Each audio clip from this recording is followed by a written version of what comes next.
I'm looking for a nice big open floor plan, open like lots of windows, a grand entrance, granny countertops. I want a double sinks, his and Hold on, her. What this are you? this is just the first one? Yeah, just the first one. The first house, baby? The first house, yeah. One and a half, two bathrooms, just something, not too big, close to work, things like that. Nothing too crazy, huh? What's your budget? I don't know, maybe 150-ish, 150, 200. What are you thinking? I was thinking about three. What? Yeah.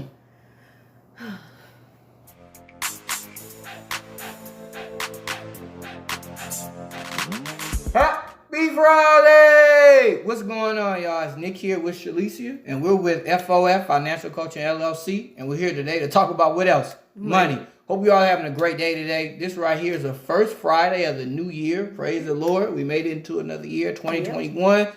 The Lord willing, it'll be much better than 2020, all right? So listen, one thing I've been seeing a lot of people doing New Year's resolutions, a lot of people excited about the new year, obviously getting out of 2020. So one thing I see a lot of is people wanting to be homeowners, right? They're looking to buy a house, buy a home.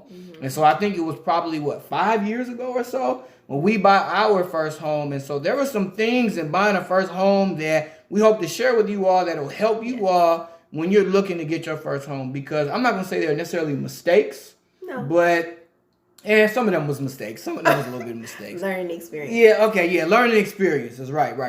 But I think there are things that we could have done better. I think we know for next time. And I'm sure that you'll go through those. But hopefully, we went through it. So hopefully, y'all wouldn't have to go through that if y'all catch that. So here we go.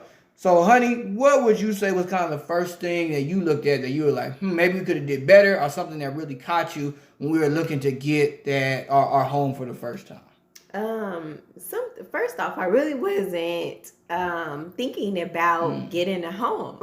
I was cool with our apartment at the time. This is true. I was fine. I was not fine. Yeah. No, I was not.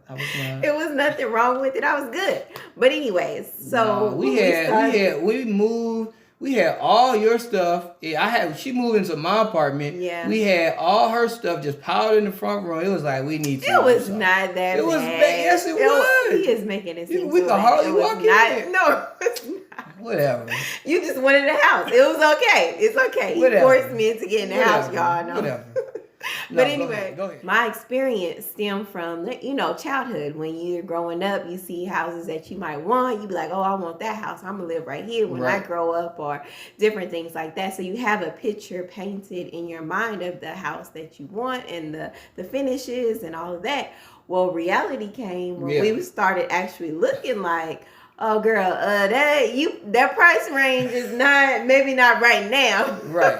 Maybe in the future, but not right now. But not right now. So I really had to come to grips with that. And then also, the houses that you may see your parents or whoever have, they had to work hard. It took time for them to get there. Yeah. Maybe they started right there. Maybe, but for the most part, they had to work to get there. And even on that same notion, even if your parents never even had a house before, they still had to work hard to make sure you had a roof over your head. Right. So if you're the first one in your family be able to buy a house or do something like that, you got to understand too that it does take time to get to that point. So I think that's a great point that you made. Yeah, it definitely takes time and patience. And for me, it was like, what? I'm supposed to be, you get out of school, college, or whatever. You like, okay, so next step, we get in this house. Right. It's supposed to be this luxurious, whatever, home. Right. And I'm not, saying that ours is not okay. I'm just saying y'all know what I'm talking about. No, what she's saying is the house that we live in now, we're very grateful for it, but it didn't meet her expectations of what she thought we was going to get for the first house. Exactly. Thank you for no problem. No problem. I know you're grateful, but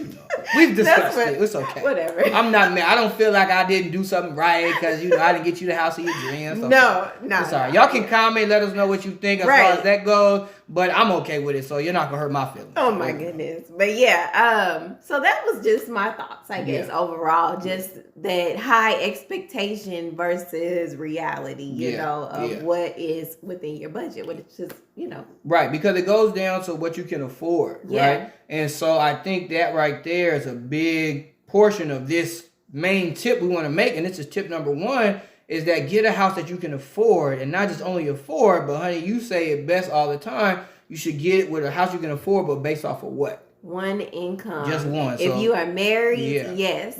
We would highly suggest getting a house off of one person's income. One income, and also a little bit, you may want to think about, it's up to you, the person who has the lower income, even.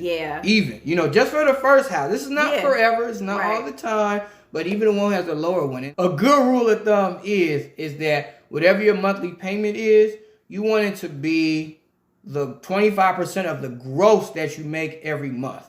I would take that even a step down and say of your take-home pay, 25% of your take-home pay. So, you know what I'm saying? If you make $100 a month, then your house payment, you want it to be $25, okay? That's pretty much all that means. Real quick, real easy. So you want to do something like that because it makes it that much easier to sustain it, all right? So that's tip number 1. Make sure you get a house that you can afford. Don't feel bad about it. It's okay if it doesn't meet your expectations. You know what I'm saying? Right. Because it may make you feel a little bad. You know, your wife be like, oh, honey, this is not what I thought. No, that is not. Whatever. You hurt my feelings. Thing that I thought about when getting a house. So after my wife kind of talked about that, which is very important, house you can afford. The next one is you want to get into a neighborhood that typically appreciates in value. That means the price of your house will continue to increase, the value of your house will continue to increase year over year. So you don't want to just get a house just to have one and then your house value is not going up. That's very important because that's a big way to really build wealth, especially generational wealth, is when the value of your house continues to go up year over year. And so my tip there is to get a good real estate agent. I feel like we had a really good real estate agent. She really helped us with that. Mm-hmm. And so the house that we got, unbeknownst to us at the time, you know, what we bought it for and versus what it's worth right now, those numbers are far away from each other in a good way, right? In a positive direction. And so that is really what it is that you want. So we decided to go into an older neighborhood. But although the neighborhood was a little bit older, it was a good neighborhood for us. And again, we still living here now. Mm-hmm. Things are, going okay. Right. Thank God. And I'm glad, to your point, you were looking at that because I was just looking at aesthetics. But I was not really looking at like all of that, to be honest. I was more so the aesthetics. So But it is important. So not just getting a house just to get a house. Right. But you want to make sure that house is going up in value year over year. It has in the past. Lord willing, will continue to do that because that's really where wealth really starts to get gained, right? Over time, over a long period of time. Mm-hmm. All right. So that was tip number 2, all right? Now this right here is tip number 3 and a very important part. So you've been saving up, you got your plan, you want to get your down payment on your first time home, you got that idea of the area you want to get it in, you already know, okay, my mortgage is going to be about this much. You can afford that. It's not going to kill you. It's not more than 25% of your take-home pay. You're doing all the things right. Well, this is the big one, okay? There's a huge difference between renting and then owning, right? And I say owning, quote unquote, because when you get a mortgage, the bank technically kind of owns your house till you pay it off. But even when you pay it off, then you got to pay taxes because if you don't pay the bank, they'll take your house. You don't pay your taxes, the government will take your house. So your house can get taken even after you get it paid off. So it's important that you pay Uncle Sam. It's important that you pay off your mortgage. But we'll leave that for a whole nother time. The point is that when you now buy a home, you are responsible for everything in that home versus when you were renting, right? So when we was renting, it was like the garbage disposal messes up, you call the landlord, right? The water's not turning on, you call the landlord. Something goes on with the circuit box, you call the landlord. Which I was good with. Right. I was good with that. I mean, I understand that, but I'm just being honest. But at the same time, we're still gonna miss out on that year-over-year appreciation of the house, right? So you have to be in a position to be able to buy the house. And so this is the big thing is that when you're not in position to buy a house and you do it, then it can really hurt you financially because now how are you going to pay for it? Your heat goes out. Now how are you going to pay for that, right? You got to pay your mortgage. Your heat goes out. That could be $2,000, $3,000, $4,000 depending on what goes on. A pipe goes out. A pipe bursts. I think when we first got our house, we had some plumbing issues. It was like $2,200 or something crazy like that. And we just got the house and we had to come up with that money. So whatever your down payment is, make sure you have over the down payment so that you can take care of things in the house, not just for renovations. We'll talk about that maybe at another time. Yeah. But we'll talk about, what I'm saying is for things that could go wrong with the house. So obviously, I say maybe 3 to 6 months of expenses you want to have saved up, but you want to have that before you save up your down payment. And that takes patience. Yeah. That could be hard to do because people want the house right now. You think everything is good, but I'm telling you, you don't want it. It could be a cold winter and that heat goes out. Whew, you definitely want to be able to pay for that. And you have to pay for those things, right? Exactly. And so I think that's tip number 3 is you're going to need money saved up for emergencies over your down payment, right? So you want 3 to 6 months plus your down payment to put down. And so I think you made a point earlier, honey, about how you should have your 3 to 6 months, even if you're renting anyway. What were your thoughts there? Yeah, even if you're renting, I mean, it's a good idea just to save up for a rainy day. Emergencies happen. Right. Let's just say you lose your job. Okay, well, I do have money to pay my rent for until I find another job. Right. But yeah, I think in both situations, that rainy day, that emergency fund is much needed.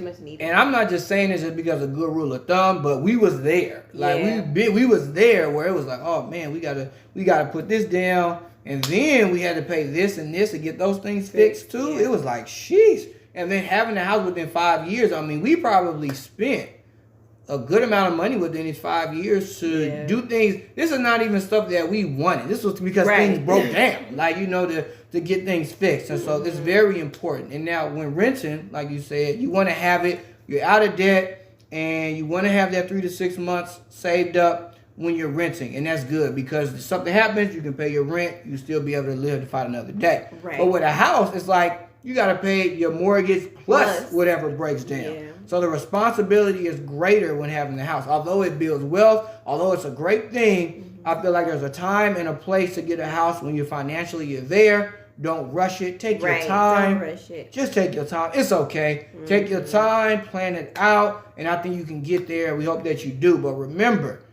it's more responsibility, all right? It's not the same as just renting. You call somebody. When you call somebody, they're going to want some money, okay? Basically, they're going to want some money of what they're going to fix, all right?